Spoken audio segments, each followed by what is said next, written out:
नमस्कार, स्वागत है आप सभी को इस यूट्यूब चैनल में। आज काफ़ी दिनों के बाद फिर एक बार वापसी हुई इस यूट्यूब चैनल में, क्योंकि कुछ समस्याओं की वजह से हम इस यूट्यूब चैनल पर हम नहीं आ पा रहे थे। देखिए, आज जो टॉपिक है आप लोग थंबनेल पढ़ चुके हैं, ये बहुत ही इंपॉर्टेंट टॉपिक है और हर एक इंडियन को, हर एक बच्चे को, हर एक लोगों को जानना बहुत ही ज़रूरी है। लेकिन इस टॉपिक शुरू करने से पहले हम थोड़ा-सा बात करना चाहेंगे कि आज भारत में स्थिति कैसा है। देखिए, आज सबको पता है कि कोविड-19 महामारी की वजह से भारत में अफरा-तफरी मची हुई है। कोविड-19 महामारी भारत में तबाही तो मचा ही रही है, उसके साथ-साथ कुछ पड़ोसी देश भी हैं इंडिया के, वो भी परेशान किए हुए हैं। जैसे पाकिस्तान, चाइना, नेपाल, ये सारे देश भारत को परेशान किए हुए हैं। देखिए, भारत आज प्राकृतिक आपदाओं से लड़ रहा है, उसके साथ-साथ मानवीय आपदाओं से भी लड़ रहा है और ऐसी कठिन परिस्थितियों में हर एक इंडियन को, हर एक नागरिकों को ये ज़िम्मेदारी होती है, रिस्पॉन्सिबिलिटी होती है कि वो अपनी गवर्नमेंट का चढ़ बढ़कर साथ दें। क्योंकि किसी भी लड़ाई के लिए, किसी भी मुहिम के लिए ये बहुत ही ज़रूरी है कि उस देश के नागरिक अपने सरकार के हर एक परिस्थितियों में खड़ा होकर कदम से कदम मिलाकर अपने गवर्नमेंट का साथ देते हैं।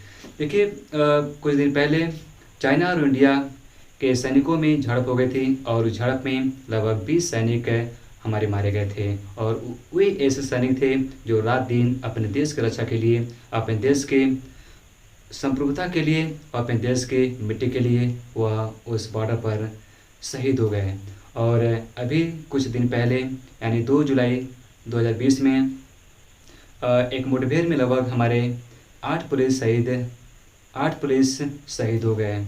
और इस समय महामारी के साथ साथ अन्य दिक्कतों का भी भारत इस समय सामना कर रहा है।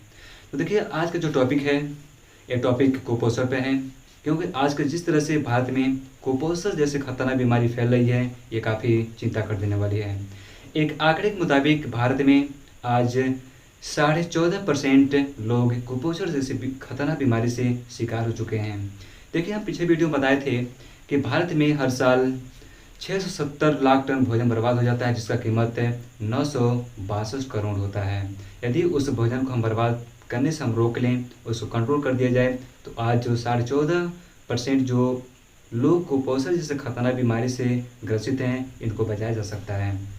देखिए, भारत आज अपने दुश्मनों से यानी अपने पड़ोसियों से लड़ रहा है, इसके साथ साथ अन्य समस्याओं से भी लड़ रहा है और ज़रूरी है, ये बहुत ज़रूरी है भारत सरकार को और वहाँ निवास करने लोगों को कि उस बीमारी में, उस लड़ाई में अपने गवर्नमेंट का चढ़ बढ़कर साथ दें। ग्लोबल हंगर इंडेक्स 2019 ये एक ऐसी संस्था है जो जर्मनी में international food policy research institute द्वारा संरक्षण में तैयार किया गया था।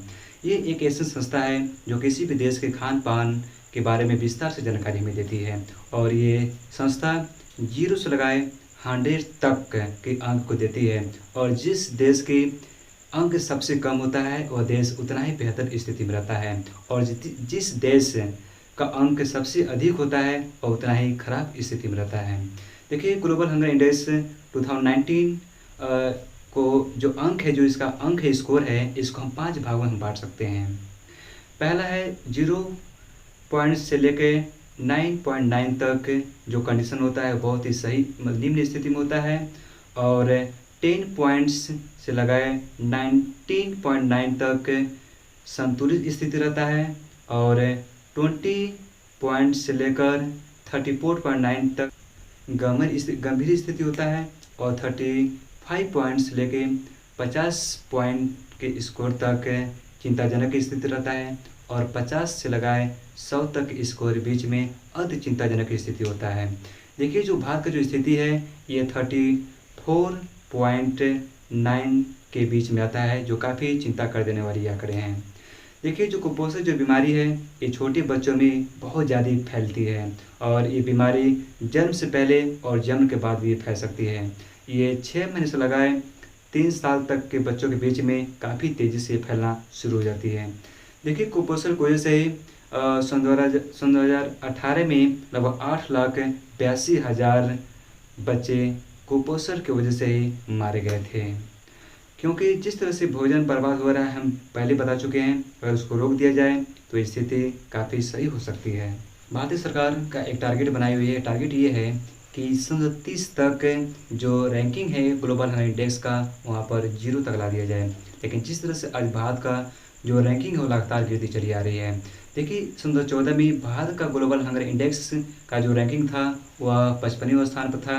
सन 2015 में 80वें स्थान पर, सन 2016 में 97वें स्थान पर, और सन 2017 में 100वें स्थान पर, और सन 2018 में 103वें स्थान पर था, और सन 2019 में 102वें स्थान पर आ गई थी। हालांकि एक रैंक कम हुआ था। जिस तरह से रैंकिंग लगातार गिरती चली जा रही है ये काफ़ी चिंता कर देने वाली है, क्योंकि भारतीय सरकार का एक टारगेट है कि टारगेट अभी बताए हैं कि टारगेट ये है कि सन 2030 तक जो भूख का जो महामारी है, जो भूख है, जो कुपोषण है, उसकी रैंकिंग, उसका स्कोर 0। इस समय भारत में 20% ऐसे बच्चे हैं जिनका शारीरिक विकास ठीक प्रकार से नहीं हो पा रहा है। इसके पीछे सबसे बड़ा वजह ये है कि ये लोग सही प्रकार से भोजन नहीं ले पा रहे हैं। भोजन मिल पा रहा है लेकिन उसमें पौष्टिक आहार की कमी हो जा रही है, और इसीलिए 20% बच्चों का जो शरीर है, जो बॉडी है, वह विकास नहीं कर पा रहा है। देखिए 6 से 23 महीने के बच्चों में सबसे ज़्यादा कुपोषण की बीमारी पाई जा रही है। देखिए भारत आज पूरे संसार में सबसे बड़ी अर्थव्यवस्था बनकर उभरने जा रही है, लेकिन इसके बावजूद भी आज भारत का हालात ऐसे क्यों हो चुके हैं। हम बहुत बार हम बता चुके हैं, पहली वीडियो लास्ट वीडियो में बताए थे कि इसके पीछे भोजन की बर्बादी है। देखिए भारत दक्षिण एशिया का एक ऐसा देश है जहाँ पर सबसे खराब स्थिति है। अगर हम भारत के पड़ोसियों के बारे में बात करें तो भारत के जो पड़ोसी हैं भारत से हर मायने में आज हर मायने में वो आगे हैं, क्योंकि भारत की जो रैंकिंग है भारत के पड़ोसी देशों से भी काफ़ी कम यानी काफ़ी नीचे जा रही है। यूनिसेफ के मुताबिक भारत में 35% ऐसे बच्चे हैं जो बौने के शिकार हैं, यानी उनका लंबाई बहुत ही कम है, और 17% ऐसे बच्चे हैं जिनका हाइट तो है but their weight is very low, उनका वजन बहुत ही कम है। ग्लोबल हंगर इंडेक्स 4 संकेतों के आधार पर अपनी रैंकिंग करती है।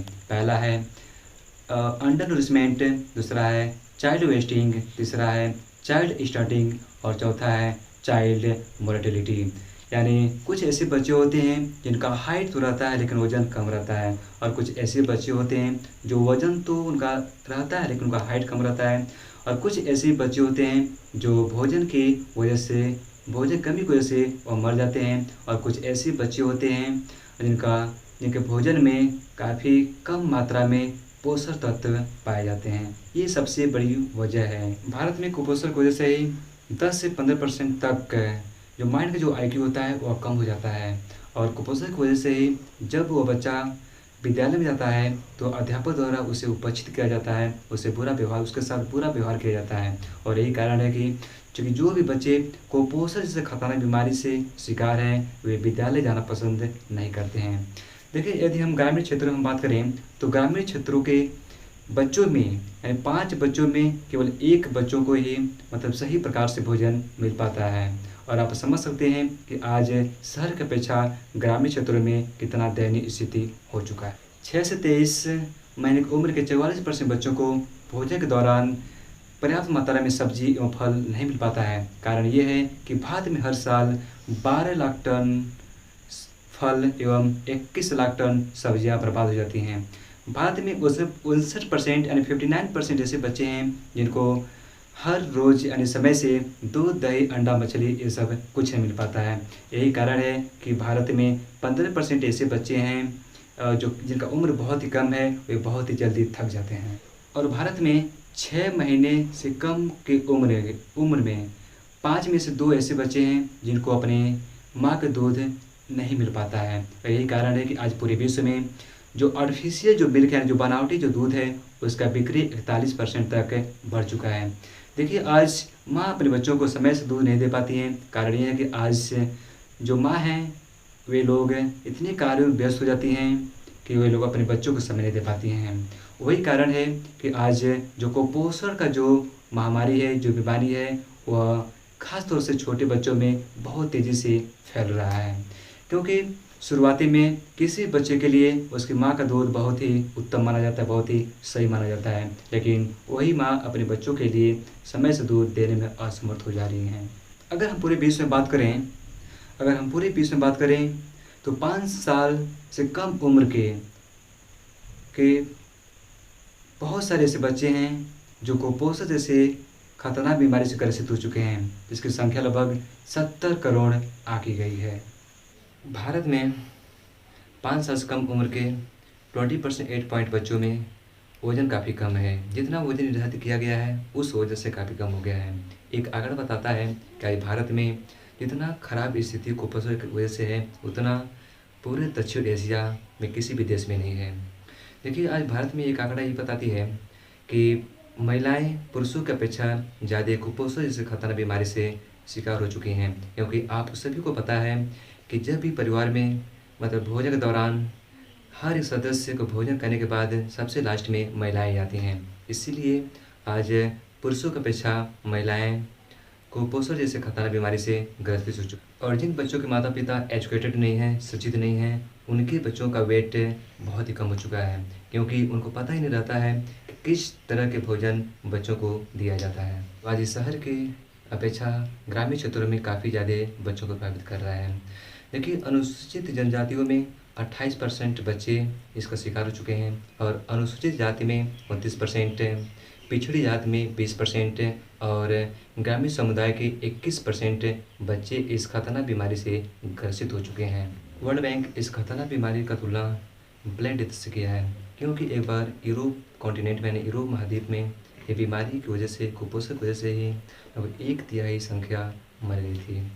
और देखिए, आज भारत की स्थिति ये है कि अपने पड़ोसी देशों से काफ़ी पीछे जा चुका है, क्योंकि राजनेता चुनाव के समय में इस कुपोषण जैसे खतरनाक बीमारी को प्राथमिकता नहीं देते हैं। यही कारण है कि आज बांग्लादेश भी, जो क्षेत्रफल दृष्टि से काफ़ी छोटा माना जाता है, ये भी भारत से काफ़ी आगे जा चुका है। अगर इस कुपोषण से खतरनाक बीमारी का स्कोर 0 तो लाना है, तो भारत सरकार को कुछ बातों को ध्यान में रखना होगा।